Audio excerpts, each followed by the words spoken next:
அப்பா, இது என்ன இன்னும் வயித்த கலக்கிக்கிட்டே இருக்கு. ஆனா அப்படி ஒன்றும் பாத்ரூமும் போக மாட்டேங்குது. ஆனா என்ன ஒரு மாதிரி இருக்குதே, கடமுட கடமுடன்னு வயிற்றுக்குள்ள சத்தம் கேட்டுக்கிட்டே இருக்கு. தலைக்கு குளிக்காம இருந்தா இப்படி இருக்கும். நம்ம ஏன் ரொம்ப நாள் ஆச்சு தலை குளிச்சு? என்ன பண்ணோம் அப்படி? இந்த பிள்ளைகளுக்கு லீவ் விட்டதுலேருந்து ஒழுங்கா ஒரு வேலையும் நானும் செய்யலை போல இருக்கே. எப்பா, எனக்கு வயிறு கடமுடங்குதே. என்னால் ஏதாவது வேலை செய்ய முடியுமானே தெரியலையே. தூக்கமும் வர மாட்டேங்குது, படுக்கவும் முடியல, ஃப்ரீயாகவே இருக்க முடியலையே. நான் எப்படி தான் இன்னைக்கு பொழுத ஓட்ட போகிறேனோ. நேற்று 12:30க்கு அந்த ஃபங்க்ஷன் வீட்டுக்கு பிள்ளைகளை கூப்பிட்டு கிளம்புன ஆள் வந்து 2:15க்கு விட்டுட்டு போயிட்டாங்க. அதுக்கப்புறம் இன்னும் அவங்க முகத்தை பார்க்கல. வண்டியும் வீட்டில் தான் இருக்குது. ஃபோனை பண்ணால் ரிப்பேருக்கு கொடுத்துட்டாங்கங்கிறாங்க.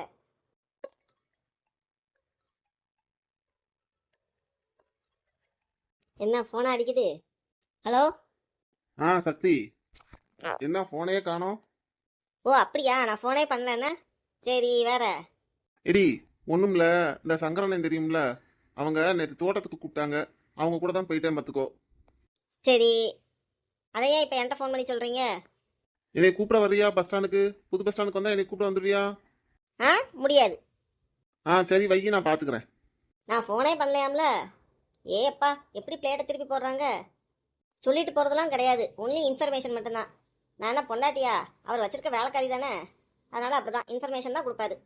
இதில் இவர் புது பஸ் ஸ்டாண்டுக்கு வருவாரா, நம்ம போய் கூப்பிட போகணுமா? எனக்கு ரொம்ப தேவையில்லை. நானே முடியாமல் இருக்கேன், என்னைய என்னன்னு கேட்க ஆளை காணோம்.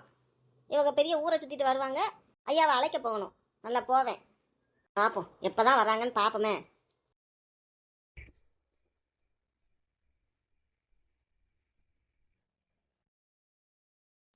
அம்மா, இரு உன்னை அம்மாட்ட சொல்லித்தரேன். அம்மா, அம்மா, அபி என் முகத்திலே காலை போட்டாம்மா. அம்மா, அவளை வந்து அடி அம்மா. டேய், தூங்குடா தம்பி ப்ளீஸ். தம்பி, அவள் தூக்கத்தில் தெரியாமல் போட்டிருப்பா. நீ போய் படுத்துக்கப்போ. ஜெய்குட்டி, அம்மாவுக்கே உடம்பு சரியில்ல, அம்மா மேலே வந்து படுத்துருக்க. தம்பி போம்மா, போய் உள்ளே போய் கட்டில் படுத்தங்க. அம்மா, அம்மாவுக்கு முடியலடி. தம்பி ப்ளீஸ். என்னம்மா, உள்ளே போய் படல. ஜெய், உள்ளே போய் படுன்னா. அம்மா, நான் இந்த சோஃபாலே படுத்துக்கிறேம்மா. அபி முகத்திலேயே காலை போடுறா. சரி, அப்போ நீ இதில் படுத்துக்கோ. சரிம்மா.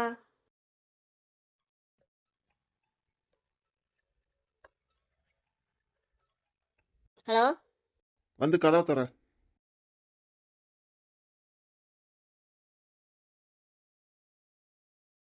இவன் ஏன் இங்க படுத்து கிடக்கான்? தெரில.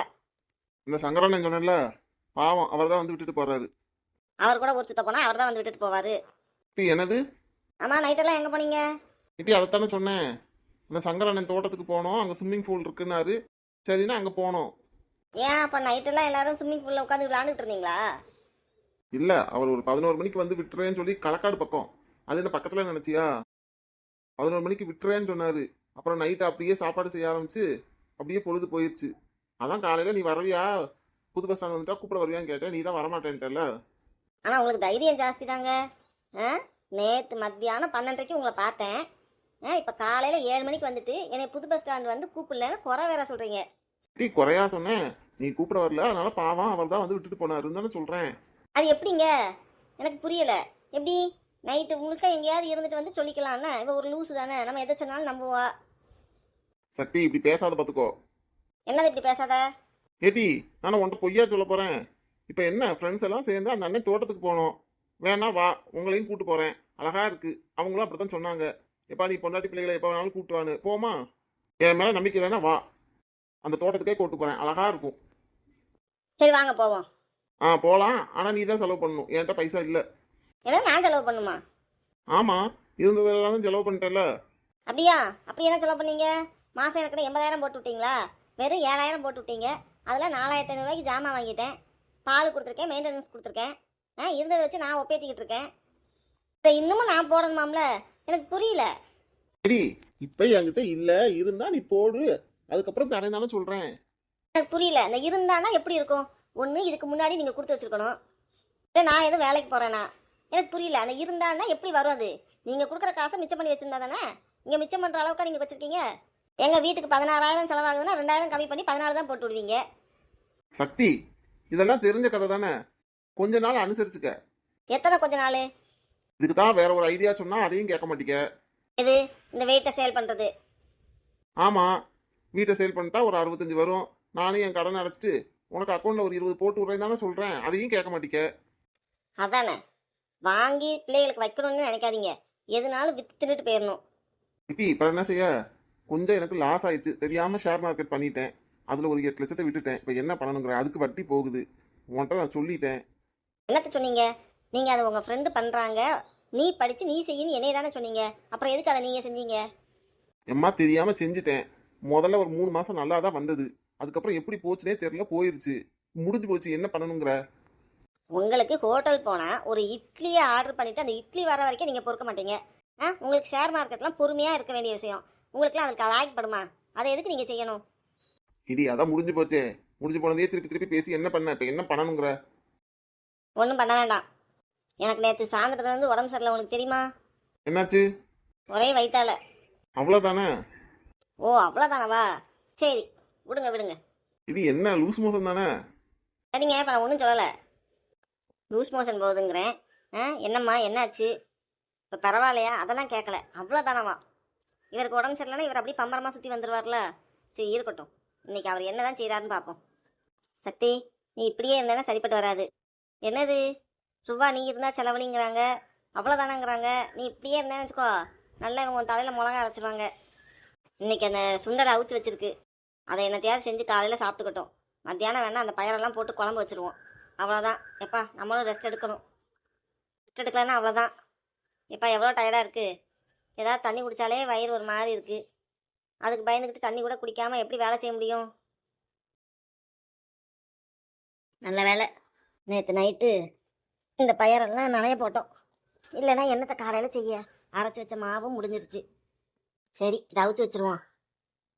அவங்கள பேசாமல் வெங்காயம், இந்த சாட் மசாலா அதெல்லாம் போட்டு கொஞ்சம் உப்பையும் போட்டு பிசைஞ்சு பிள்ளைகளுக்கும் கொடுக்க சொல்லிவிட்டு அவங்களும் சாப்பிட்டுக்கிட்டாங்கன்னா கொஞ்சம் நேரம் ரெஸ்ட் எடுத்துட்டு, நிறையா தான் பயிர் இருக்குது, மீதம் இருக்கிற பயிரை வச்சு குழம்பு வச்சிடலாம். அப்புறம் அப்பளத்தை கூட பொரிச்சிட்டு இன்றைக்கி அட்ஜஸ்ட் பண்ணிக்கிட்டா கொஞ்சம் ரெஸ்ட் எடுத்துட்டா சரியாக போயிடும். இன்றைக்கி தலை குளிக்கணும். தலை குளிச்சிட்டோம்னா அதான் ஒரேடியாக குளிக்காமல் இருந்தோம்ல, வாரத்தில் ஒரு 3 நாளாவது தலை குளிக்கணும். சரி, அப்போ அதை வேகட்டும். இவங்க என்ன சத்தத்தையே காணோம்? தூங்கிட்டாங்களா? தூங்குறாங்கன்னு பார்த்தா செல்லை நோண்டிக்கிட்டு இருக்காங்க. தூங்குனா கூட பரவாயில்ல, செல்லை நோண்டிக்கிட்டு இருக்காங்க. சரி, நல்லா வெந்துருச்சு. ஐயப்பா வயிற்ற கலக்குதே. ஏம்மா அந்த வேலையை கூட செய்ய முடியல. இந்த வயிறு வேற அப்பப்போ கடங்குதே. இந்த ஓஆர்எஸ் பாக்கெட் இருந்ததுல, பேசாமல் அதையாவது போட்டு குடிப்போம். நல்ல வேலை, இதுக்கு முன்னாடியே நிறைய பாக்கெட் வாங்கி போட்டிருந்தேன்.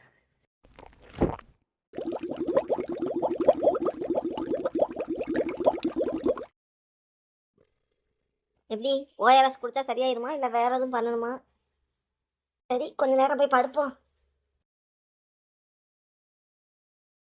அப்பா வந்துட்டாங்களா? வந்தாச்சு வந்தாச்சு. எங்க? உள்ள படுத்துருக்காங்கள? எதுக்கு? எப்பா காலங்காத்தால எழுந்தோடனே சைக்கிள் போராட்ட ஆரம்பிச்சிட்டான். உள்ளதான் படுத்துருக்காங்க. அப்பா. என்ன ஜெய்? அப்பா சைக்கிள் எப்போ வரும்? சைக்கிளா? வந்துரும்ப்பா. இல்லைன்னா இன்னைக்கு நைட்டு இல்லைன்னா நாளைக்கு காலையில வந்துடும். அப்பா அந்த மாமாவை நல்லா சத்தம் போட்டேன், வந்துரும்னா. சரிப்பா. எம்மா சைக்கிள் இன்னைக்கு நைட்டு இல்லைன்னா நாளைக்கு காலையில் வந்துருமே அப்பா சொன்னாங்களே. நம்பிக்கிட்டே இரு, நீ விசாம பட தூங்கு, கனவுல தான் சைக்கிள் வரும். இல்லை இதே தால 4 வருஷமா உங்கள் அப்பா சொல்லிக்கிட்டு இருக்காங்க. இந்த சைக்கிளை 4 வருஷத்துக்கு முன்னாடியே சரி பண்ண கொடுத்தாங்க. இன்னும் அந்த ஆள் கொடுத்த பாடல உங்கள் அப்பா வாங்கிட்டு வந்ததில்ல. அவங்க வட்ட இதால சொல்லுவாங்க, நான் சைக்கிளுக்காக போய் உட்காந்துருக்கேன்னு சில நேரம் அங்கேயே கிடப்பாங்க. உண்மைக்கே சைக்கிள் இருக்கா இல்லையா இவங்க தான் போய் சொல்கிறாங்க நம்மக்கிட்ட, இல்லைன்னா அவர் உங்கள் அப்பாவை ஏமாத்துறாரா, இது எதுவுமே எனக்கு தெரில. ஆனால் நீ ரொம்ப நம்பாத ஜெய், சொல்லிட்டேன். அப்புறம் என்கிட்ட வந்து அழுகக்கூடாது. எம்மா பெட்டு வச்சுக்கிறோமா? என்ன பெட்டு? சைக்கிளு இன்னைக்கு நைட்டோ இல்லை காலையிலே வந்துருச்சுன்னா நீங்கள் எனக்கு 10 ருபீஸ் கொடுக்கணும். அப்படி வரலைன்னா நான் உங்களுக்கு 10 ருபீஸ் கொடுப்பேன். சரிடா, 10 ருபீஸ்லாம் வேண்டாம், உனக்கு நான் 100 ருபீஸ் தரேன். ஆனால் சைக்கிள் விளையாட்டி எனக்கு பைசா தர வேண்டாம். ஆனால் நல்லா தெரிஞ்சுக்கோ, உங்கள் அப்பாவும் இப்போ தான் சொல்லிக்கிட்டே இருப்பாங்க, நடக்காதுன்னு மட்டும் தெரிஞ்சுக்கோ. எம்மா பெட்டில் நான் தான் ஜெயிப்பேன், நம்பிக்கிட்டே உட்காந்துரு. இல்லை பல் தேய்ச்சிட்டியா? இல்லையே.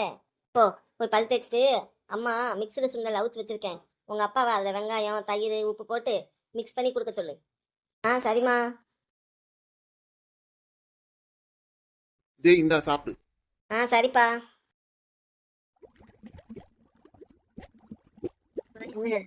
லைட்டா மேல் சுடுற மாதிரி இருக்கே.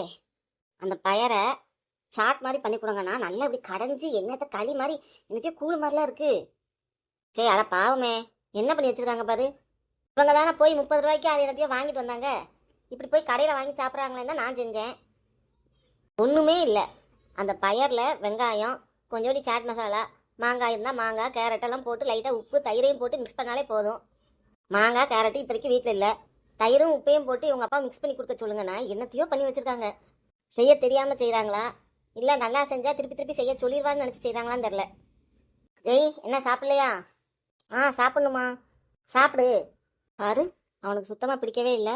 அவங்க அப்பா கொடுத்ததுனால பேசாமல் இருக்கான். உங்கள் அப்பாக்கெல்லாம் இவ்வளோ பயமா? நானும் தான் அடி வெளுக்கிறேன் சில சமயம். ஆனால் நம்மளுக்கு இந்த அளவுக்கு பயப்பட மாட்டேங்கானே. உங்கள் அப்பானா நல்லா பயப்படுறான்ப்பா. எங்கே பார்ப்போம் அப்பாவுக்கு பயந்துக்கிட்டு இதை எப்படி சாப்பிட்றான்னு. சாப்பிடுதுல்ல. நல்லா போல இருக்கே.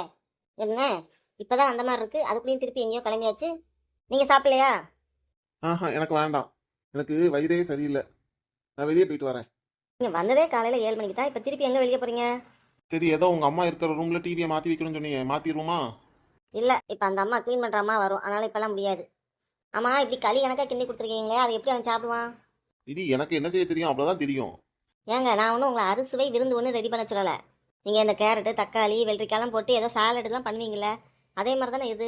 கொஞ்சோண்டு உப்பையும் தயிரையும் போட்டு லைட்டாக மிக்ஸ் பண்ணி கொடுங்கண்ணா. இப்படி கூழ் மாதிரி காய்ச்சி கொடுத்துருக்கீங்க. அதை அந்த பையனால் சாப்பிட முடியுமா? அது அப்படிதான் இருந்தது. என்னது அப்படிதான் இருந்தது? மேலே உள்ளதை எடுத்து சுண்டலுக்கு பண்ணிட்டு அடியில் உள்ளதை நீ குழம்பு வச்சிடலாம்னு நினச்சேன். நீங்கள் நல்லா எல்லாத்தையும் போட்டு நல்லா மிக்ஸ் பண்ணிட்டீங்க போல. எனக்கு என்ன தெரியும் சக்தி? இப்படியே சொல்லாதீங்க. அப்புறம் சென்னையில் என்ன பண்ணுவீங்க?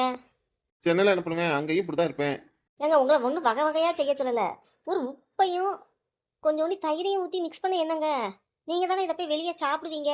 அதில் வெங்காயம் கிடக்கிறது கூட ஏங்க தெரியாது. ஒரு பல்லாரியை நறுக்கி போட்டுருக்கலாம், லைட்டாக உப்பு கொஞ்சோண்டி தயிரை ஊற்றி பேசஞ்சு நீங்களும் சாப்பிட்டு இந்த பிள்ளைகளுக்கும் சாப்பிட்டு கொடுத்துருக்கலாம்ல. நான் கொஞ்ச நேரம் ரெஸ்ட் எடுத்துட்டு மத்தியானம் எதையாவது செய்வோன்னு நினச்சேன். விடுமா, நான் போய் எதையாவது வாங்கிட்டு வரேன். ஒன்றும் சொல்ல முடியல. நான் என்ன சொல்லிக்கிட்டு இருக்கேன், போய் ஏதாவது வாங்கிட்டு வரேன்னு வெளியே போகிறாங்க. கல்யாணமாகி 13 வருஷத்தில் நான் ஒரு நாள் சமையல் பண்ணின்னு கொடுத்தது கிடையாது, நான் கேட்டதும் கிடையாது. இவங்க தான் என்னமோ சென்னை போயிட்டு நான் அப்படி செஞ்சிருவேன் இப்படி செஞ்சிருவேன். நாங்கள் அதையும் கூட நான் எதிர்பார்க்கவே இல்லையே. இத்தினூண்டி உப்பை போட்டு பிசைஞ்சு அதை நீட்டாக கொடுத்துருந்தா என்ன, இது என்னமோ வேணும்னு பண்ண மாதிரி பண்ணி வச்சுருக்காங்க. இவன் ஒருத்தன் தந்தை பாசத்துக்கு ஒரு அளவே இல்லை. அவங்க கொடுத்துட்டாங்கன்னு இதை உட்காந்து சாப்பிட்டுக்கிட்டு இருக்கான், அது மூஞ்சியை உருன்னு வச்சுக்கிட்டு. எப்பா எனக்கே திருப்பி ஆரம்பிச்சிருச்சுமா. நானும் நேற்று நைட்லேருந்து சாப்பிடல, எனக்கே டயர்டாக இருக்குது. யாரோ என்னமோ பண்ணிட்டு போகிறாங்க. இன்றைக்கி நம்ம ரெஸ்ட் எடுத்தால் தான் நம்ம வண்டி நாளையிலேருந்து ஓடும். போய் அபி பக்கத்தில் கொஞ்சம் நேரம் படுப்போம். இவன் முடிஞ்சால் அவங்க அப்பா செஞ்சு கொடுத்ததை சாப்பிடட்டும், இல்லை அவங்க வந்து ஏதாவது வாங்கி கொடுக்கட்டும். இல்லை என்ன மாதிரி பண்ணிட்டு போகிறாங்க. வருஷக்கணக்கில் நான் தானே பார்க்கேன். ஏன் ஒரு நாள் அவங்க பார்க்கட்டுமே.